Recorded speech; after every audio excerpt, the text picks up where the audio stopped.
Os objetos voadores não identificados, a sigla é OVNI, aqui no Brasil fala-se em UFO, mas popularmente nós conhecemos como discos voadores. Sempre causaram muita polêmica, muita expectativa e muita dúvida. Para falar um pouco sobre esse assunto e as últimas pesquisas envolvendo esse tema, nós estamos recebendo aqui o ufólogo, diretor do Instituto Galileu Galilei, Rafael Cury, que há anos pesquisa o assunto e trabalha no sentido de tornar esse assunto mais comum a todos nós. Rafael, obrigado pela presença aqui. Eu que agradeço o convite.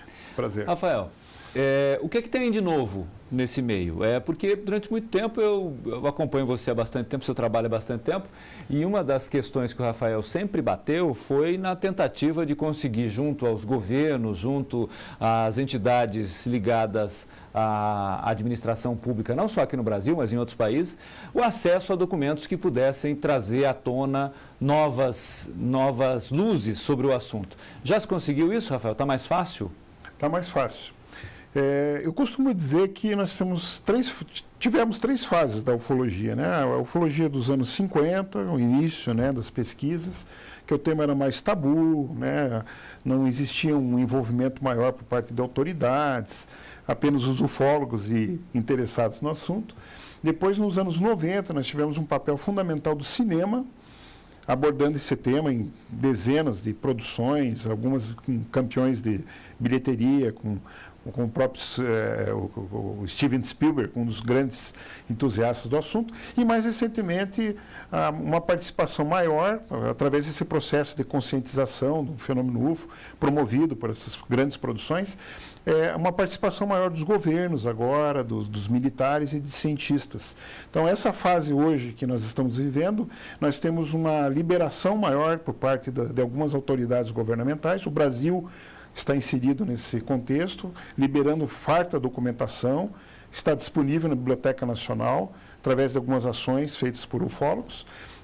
Outros países como França, Chile, Uruguai, a própria Inglaterra, a Espanha, a Rússia, também têm tido esse mesmo caminho de liberar documentos até então sigilosos. E, Rafael, o que esses documentos dizem?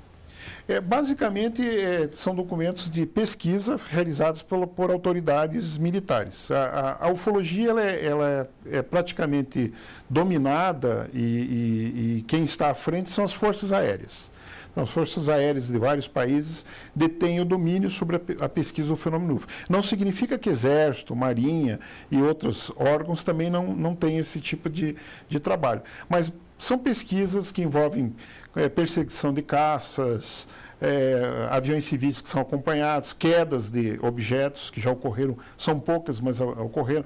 A famosa, a maior de todas é do caso Roswell, né, em 47. Aqui no Brasil nós tivemos um famoso caso chamado Varginha, que houve envolvimento do Exército brasileiro no acompanhamento. Então, todas essas informações sempre foram muito sigilosas e hoje elas estão sendo liberadas. São fotografias, filmagens, depoimentos.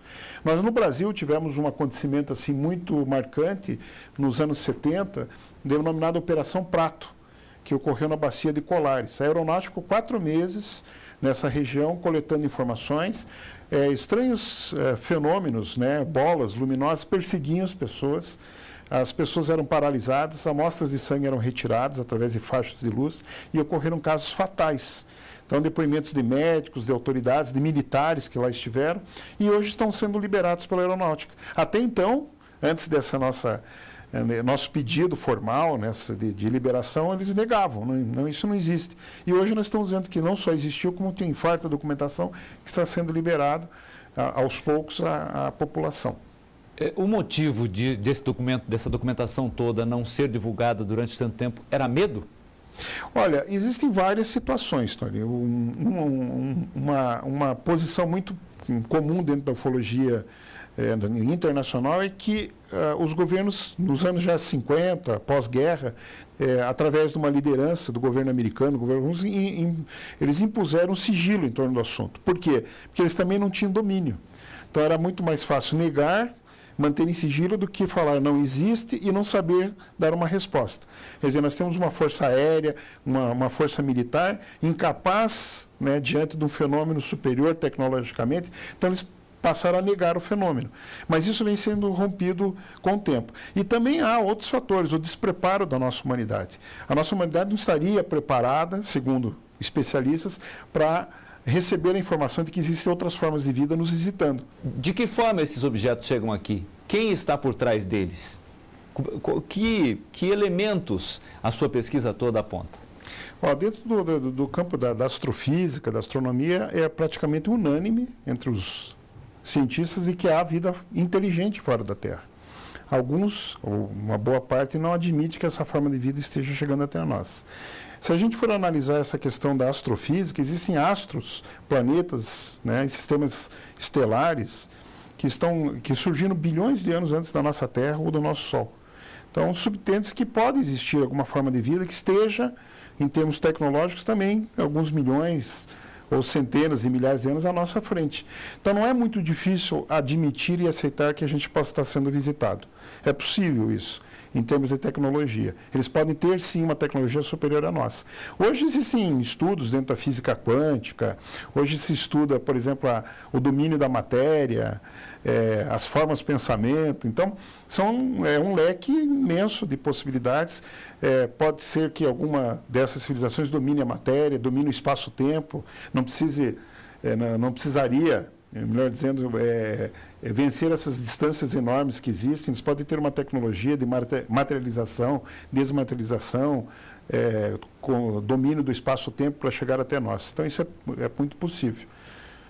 E em relação àqueles que argumentam que, não, o governo americano ou algum outro país tem domínio de tecnologias que podem muito bem nos enganar, fazendo com que a gente imagine que são discos voadores, né? Tem alguns aviões americanos que não são captados em radar nenhum. Quer dizer, alguns defendem a ideia de que o exército americano poderia ter essa tecnologia. O que você pensa disso? Olha, existem duas possibilidades aí, para dois segmentos, né, de estudos que derrubam essa tese. Um deles é mais recente, é a tentativa do próprio governo americano, como o governo inglês e até o governo canadense, de fabricarem discos voadores. Foram infrutíferos, né? Não conseguiram sair do chão. Então, se eles tentaram fazer objetos semelhantes ao que nós vemos, é porque eles estavam copiando algo já existente. Então, não faz parte realmente dessa tecnologia, seja ela americana, russa ou de outro país. E há comprovações arqueológicas da presença desses seres dominando essas mesmas máquinas na pré-história. O que esse pessoal quer? Se existe vida fora do planeta Terra e essa civilização tem tecnologia tão avançada assim, o que eles estão fazendo aqui? Olha, são várias possibilidades. Existem dentro da ufologia estudos que demonstram que há interesse de outras civilizações em contato com a nossa raça, no sentido de criarem outras civilizações em contatos genéticos. Alguns são meros observadores. Existem também fatores agressivos. Existem pesquisadores que defendem o interesse desses seres na biodiversidade do nosso planeta. São exploradores assim como nós somos também. Nós iniciamos uma fase de exploração entre a nossa civilização, através das grandes navegações, né? E hoje nós buscamos o espaço também. Conquistamos a Lua, já chegamos a Marte sem tripulação. Recentemente nós vimos a imprensa divulgar que a Voyager está além do sistema solar, com mensagens, né? Muita gente não sabe, mas lá dentro da Voyager existem mensagens e informações sobre a humanidade. O que eles querem com isso? Se amanhã depois alguém encontrar essa espaçonave, vão ter informações e quem sabe será um cartão de visita e poderão nos visitar. Então, existem várias possibilidades. Da forma como você tá falando, leva a gente a crer que, pelas pesquisas que nós temos, há mais de uma civilização nos visitando, é isso? Sem dúvida nenhuma. Não só pelo aspecto morfológico, da tipologia dos seres que aqui nos visitam, existem seres de 90 centímetros, seres de 2, 3 metros de altura, o comportamento deles também, o interesse. Existem seres amistosos, existem seres indiferentes a nós, existem seres agressivos.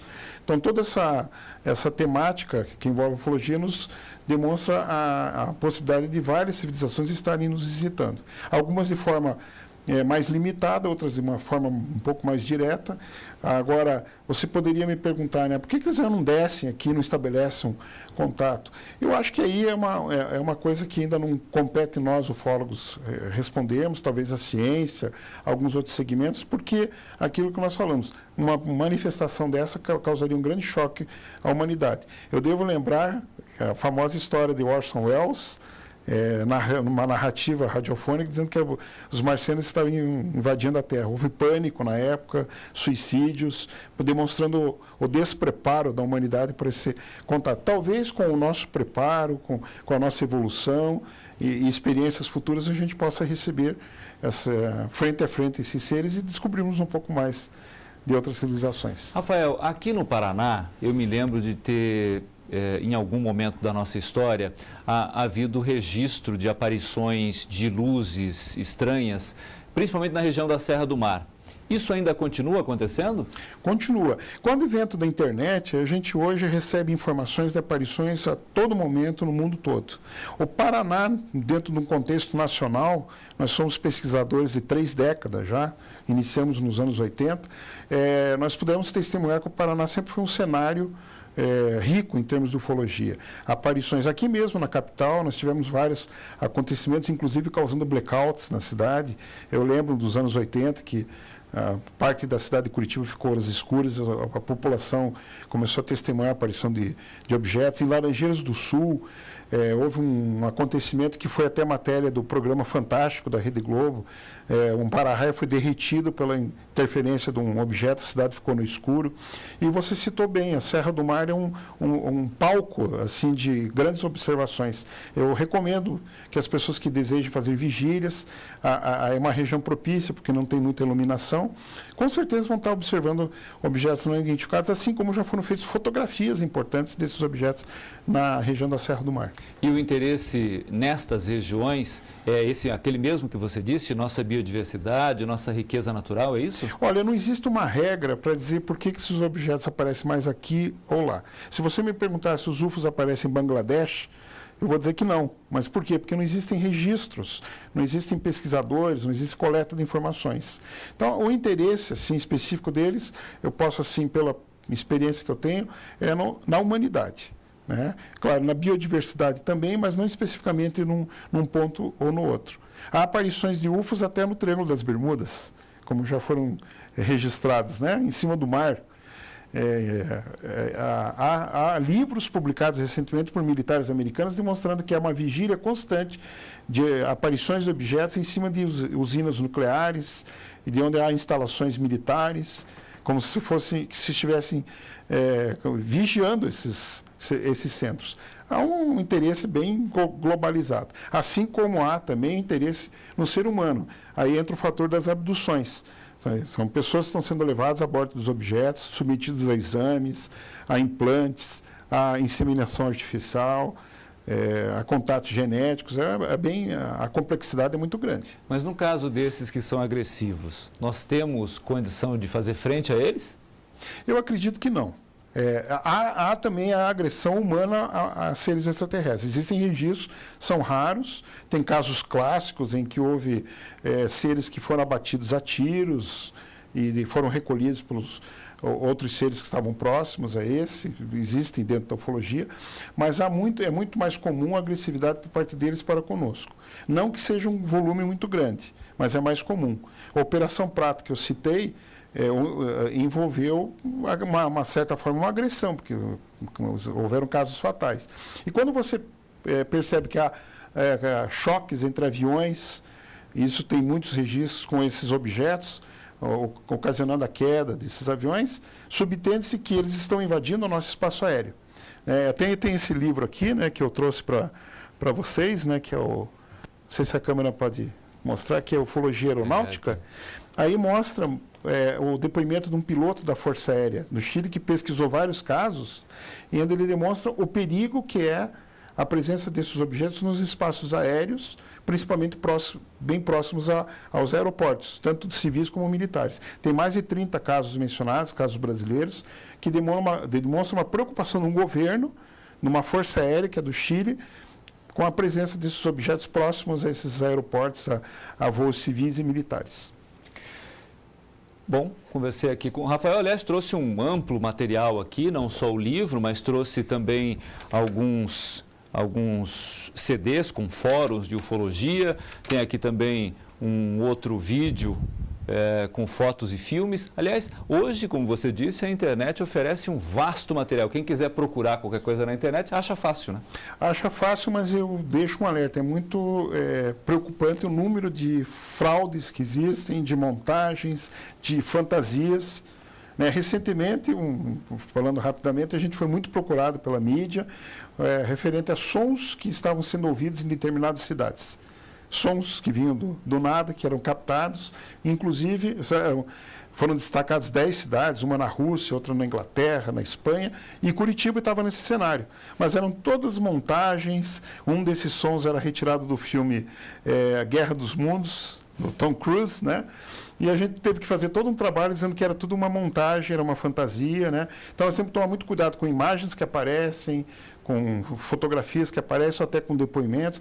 Eu estou cansado de receber fotografias de ETs, né, que a gente logo em seguida demonstra que não são verdadeiras, né? Mas é uma fonte de pesquisa, sem dúvida nenhuma. Rafael Cury, ufólogo e diretor do Instituto Galileu Galilei, participando do programa aqui com a gente. Rafael, obrigado pela sua presença. Até uma próxima. Até uma próxima. Obrigado.